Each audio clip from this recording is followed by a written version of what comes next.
Hello, all you wonderful people. What is up? Welcome to another edition of Polarized Perspectives. And today we have two very hot topic, important news stories to discuss. Not necessarily policy, but they are very important news stories. We have the National Guard troops being deployed in Washington, D.C., and we also have this Trump-Putin summit that will be coming up very shortly within the next week. So we have two very interesting stories to discuss here today.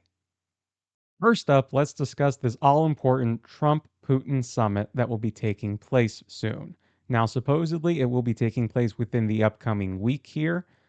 At the time of this recording, there's no hardcore date or time yet, but it is supposedly upcoming. The details are still being worked out, but there is an agreement tentatively in place to hold this summit in Alaska.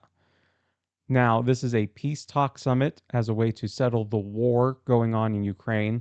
And this is something that everyone really wants, whether you talk to Trump, whether you talk to Zelensky of Ukraine, whether you talk to other European leaders or allies. They all want this war to end, and they want it to end peacefully. Too many lives have been unnecessarily lost to this war. So many people unnecessarily dying. So there does need to be a peace talk. The war needs to come to an end. Regardless of who you talk to, everyone shares that sentiment. Now, Zelensky himself wanted to be part of this summit. He wanted to be part of the peace talk in Alaska. However, that is not happening. So now Zelensky, as well as other EU leaders, are speaking with Trump prior to the summit. They want to talk with him about their expectations and what they are hoping he's going to get out of Putin. They want him to essentially make sure that he's speaking for them, to also make sure that it's being fair for Ukraine. Because it's interesting, because how can you have a peace talk about a war when one of the country's leaders, being part of that war is not included? So I know for sure Zelensky, as well as other EU leaders and allies, want to be sure everyone is on the same page in that regard. And this does bring us to the interesting question, what's going to come out of all this? What is Trump going to discuss with Putin? What is Trump going to discuss beforehand with Zelensky and other EU leaders and allies? What's going to come out of all those types of meetings? What's going to be the resolution of this war? How are we going to achieve that peace? I know before Trump had floated the idea of possibly land swapping. However, Zelensky has stated that he's not interested in that. He's not interested in giving up any Ukrainian land to the occupier, as he put it. Um, and then also, how do you go about maneuvering kind of these peace talks when you have all these competing interests? Zelensky, other EU leaders want Russian occupation kicked out. And then obviously we'll see out of the meeting what Putin wants, how he reacts to all this. So we will see how Trump balances these two competing interests here and what he comes up as a resolution. Keep in mind, Trump has touted himself as a businessman, someone who gets stuff done. So we will see how he balances these two sides and how he comes to this resolution in terms of these peace talks. And secondly, we have the National Guard troops who have been deployed to the streets of Washington, D.C. Now, a question you might ask is why? What happened? Why is this the case? Trump administration officials have said that there's an increase of crime and homelessness on the streets of Washington, D.C., and that all this is also a safety concern for the federal land, the federal resources there, as well as the personnel, the workers of the federal government.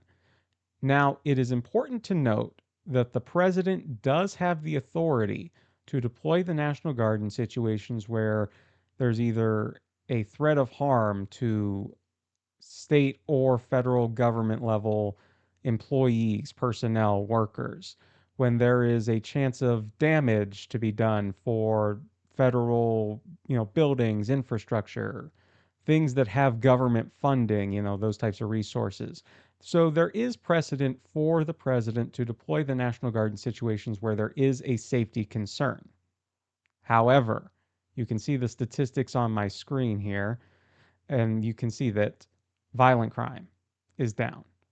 Homicide is down. Assault with dangerous weapon, also down. And that's from last year around this time to now this year. So the question becomes, what's really the concern? Because if you are concerned about federal workers being harmed, that's one thing.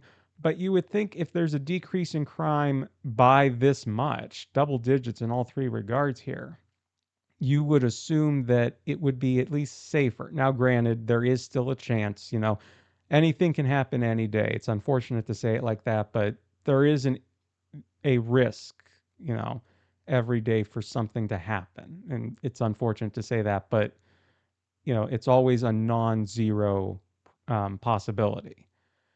So there is that. However, if crime and all this is down, what's the rationalization for deploying the National Guard? It's not like crime went up and so you had to deploy the National Guard. That rationalization makes a lot more sense. The fact that you have crime down and then you choose to deploy it, something else has to be going on.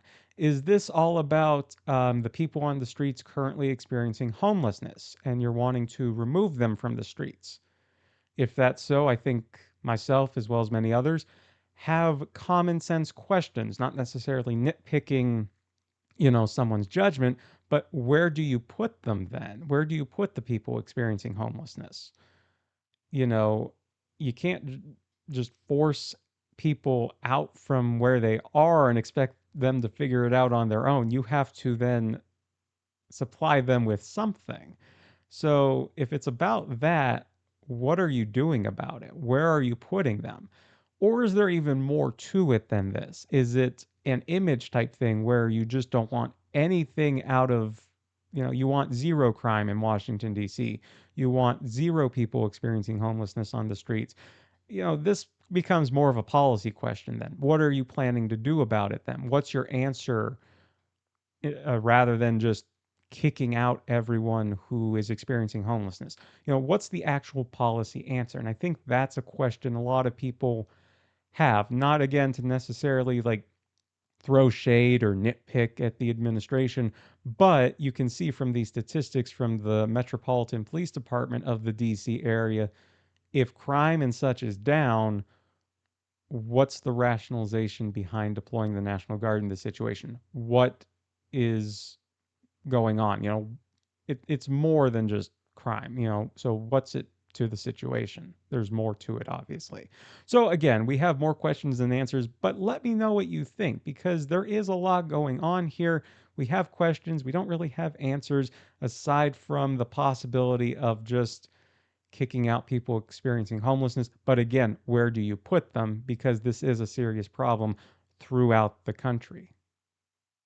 And I really hope you enjoyed this video. If you did, please do me the biggest favors. Please smash that like button and subscribe to the channel. Let me know, comment down below the types of content you want to see in the future, any types of topics or policy issues you want me to explore.